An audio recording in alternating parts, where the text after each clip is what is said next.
14 నెలల్లో 905 కోట్లు CM relief ఫండ్కు సంబంధించి గతం కంటే తొందరగా ఇస్తున్నారు. ఎల్ఓసి జారీ చేయడానికి ముఖ్యంగా పేద మధ్యతరగతి వాళ్ళకు ఉపయోగపడుతుంది అనేటువంటి మాట.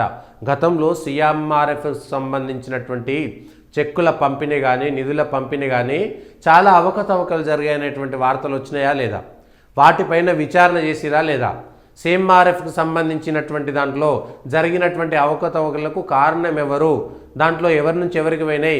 కొన్ని ఆసుపత్రులు దొంగతనంగా చికిత్స జరగకపోయినా ట్రీట్మెంట్ ఇవ్వకపోయినా వాళ్ళు ఆసుపత్రుల నుంచి ఇచ్చారనేటువంటి అంటే చికిత్స జరిగినట్టుగా రోగి లేకపోయినా చికిత్స చేసినట్టుగా వాళ్ళు సర్టిఫికేట్లు ఇవ్వడంతో సీఎంఆర్ఎఫ్ నిధులు పక్కదారి పట్టినాయి.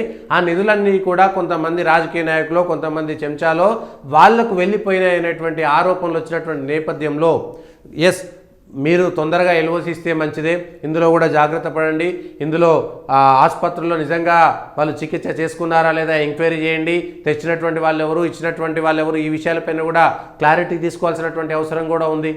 ఈ విషయంలోనే గత ప్రభుత్వంలో సీఎంఆర్ఎఫ్కి సంబంధించినటువంటి స్కామ్ ఏదైనా జరిగిందా, జరగలేదా, జరిగితే వాటి వివరాలేంటి, వాటికి సంబంధించినటువంటి వాళ్ళు ఎవరెవరు, దాని వెనుక ఎవరున్నారనేటువంటి అంశం పైన ఎందుకు లోతైనటువంటి విచారణ చేయట్లేదు? దీనికి ఎవరు అడ్డుపడతలేరు కదా, ఇది మీ చేతిలోనే ఉన్నది కదా, రాష్ట్ర ప్రభుత్వం విచారణ చేసేదే కదా.